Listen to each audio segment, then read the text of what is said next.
How's it going, Eagles fans? And welcome into another episode of the Bird's Nest. I'm Tanner Gamartin, joined by Max Gretzula. And this week, it's going to be a little different of an episode.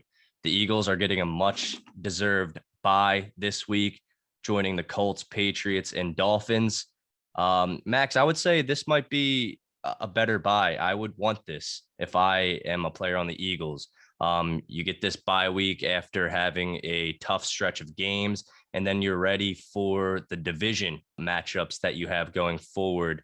But let's rewind. Let's get into the Jets matchup. Gardner Minshew had an impressive start. The Eagles win 33-18 thanks to his 20 of 25, 242 yards, 2 touchdowns. Now, Max, we shouldn't get into this, the quarterback controversy, feed into it, but we're going to. Do you think Gardner Minshew should now be the starting quarterback for the Eagles going forward? This might be one of the few times we agree on something about Jalen Hurts. So I'm definitely in your corner here. I do not think Gardner Minshew going forward should be the quarterback to lead this team. Jalen Hurts was producing at a solid level as far as being able to put points on the board for this team. And listen, he had the ankle issue that I think got brushed under the rug more than, us, in the media, I guess, so to speak, put it out there as. Apparently he was limited in practice a few times, but really was just taking snaps and tossing the ball, not 100% clearly. But moving forward, there's a lot of division matchups coming up, and I know we're going to get into that. But I don't think there should be a quarterback controversy. And Gardner Minshew, luckily, was able to come in and get the job done against probably the worst team in football. So that's a much-needed win. Thanks for agreeing with me on this, Max, because it's the Jets, the New York Jets. I mean, you mentioned it. Worst defense, very young team. If you go in to MetLife and you don't beat the Jets, either way, I don't care who the quarterback is. I mean, it's the Jets.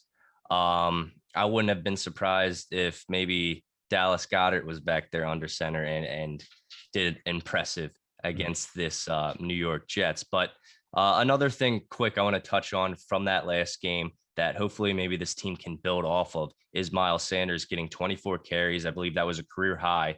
LaShawn McCoy hit Twitter saying, but he did carry it for 24, got 120 yards, didn't find the end zone.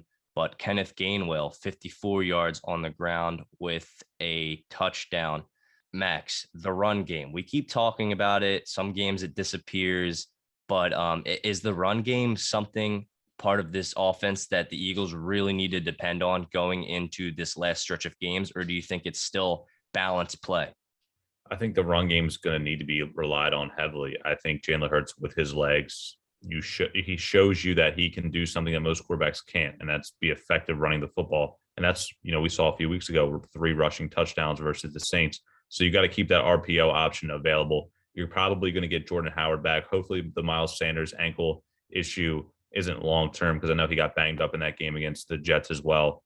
But with the weapons we have, as far as the Eagles having just Dallas Goedert and really Devontae Smith, who has been underperforming these last few weeks. We already know Jalen Reagor is not a good football player. We know Quez Watkins is, a deep threat, but nothing special as far as, people trying to push him to be something that he's not. And he's good in his role, but it's not anything that's going to win you football games. And he's not going to be the main reason why. So I think you're going to have to rely on the rushing attack and have Dallas Goedert continue to be that monster at the tight end position. You mentioned it, 2 touchdowns. And in order to get him more involved, you're going to have to keep peppering him with targets. And he's capable of carrying the load from a receiving position. He showed the ability. It's just, will he get that opportunity moving forward, I think is the big question. Yeah, Dallas Goedert really shined in this matchup. Gardner Minshew picking him up real quick, discovering him as his number 1 target on the day. But Max, since this is a different episode, can't really talk about one specific opponent going into Sunday. We can talk about the games that we should watch as Eagles fans. First game we got to highlight is Dallas at Washington. Washington really stands in the way of the Eagles getting that playoff berth. Right now, there are other teams in the mix. The Eagles are in the hunt, though, and we can be honest and say that the Eagles are, it's not looking good for them to win the division. A miracle would have to happen. But right now, focusing on Washington, and coincidentally, they do play, as I mentioned, the Dallas Cowboys. And Max, I'm gonna say it right now. Don't quote me on this ever again, but if you're an Eagles fan, maybe root for the Cowboys in this matchup. What do you think? Yeah, you have to. I think with the Washington football team still on the Eagles' schedule twice down the stretch, Washington sits at 6-6 right now. The Eagles sit at 6-7. You're going to need Washington to lose as many games as they possibly can the rest of the way. You need to beat them twice. There's no room for splitting. I don't think, in my opinion, that's going to be cutting it too close. You have to beat them twice down the stretch here. And unfortunately, you're going to have to root for the Cowboys to get these W's if you want to make the playoffs. Because once the Eagles lost that game to the Giants, I think that blew their chances at winning the division.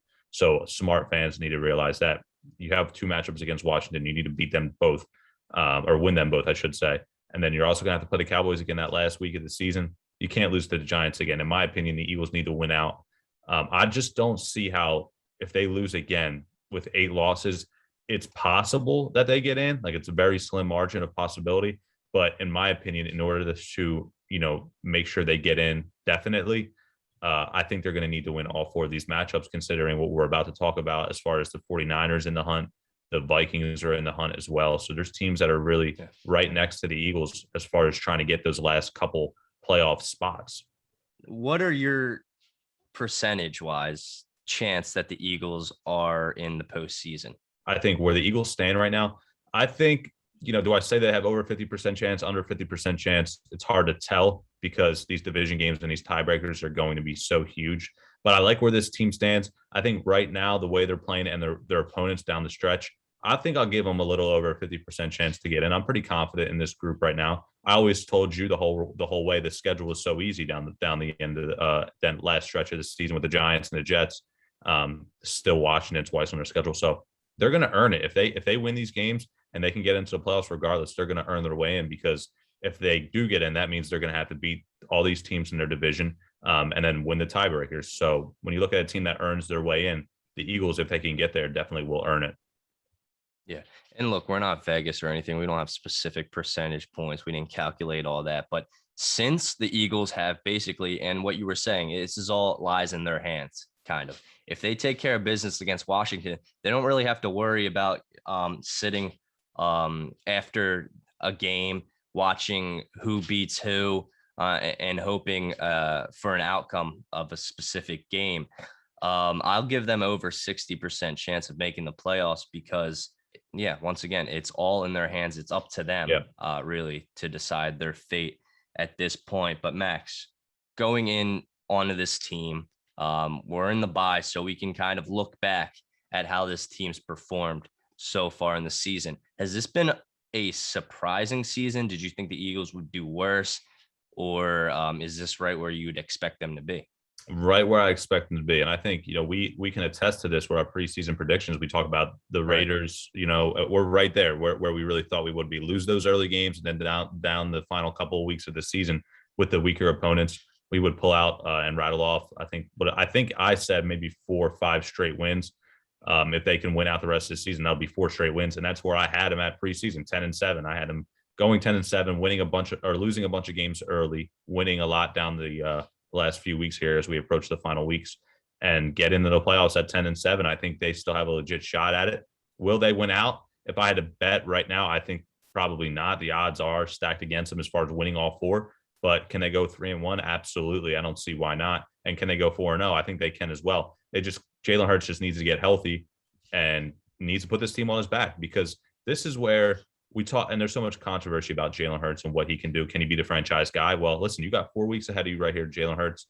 Can you show the city of Philadelphia and all the media and whatnot, even yourself, that you believe in yourself, that you can get this team into the playoffs? Because everything else, all your interceptions, the fumble, whatever, any turnovers he's had, any bad plays, any bad throws, that'll all be forgotten if he can get this team into the playoffs. And that's what lies on his shoulders right now. And I think he can do it. Yeah, huge set of games coming up, and able to see really how Jalen Hurts works under pressure, not only in the pocket, but also in the rankings wise. And let's hope the Eagles kind of mirror how they played against the Jets defense wise, only allowing the Jets, I believe, 70 seconds of possession in that third quarter. Yeah. So let's hope all this positive stuff moves forward, Max, and let's hope we are rooting for the Eagles in the postseason. All right, that's going to wrap up this episode of the Bird's Nest. Tune in 2 weeks when we have more to say on the Eagles.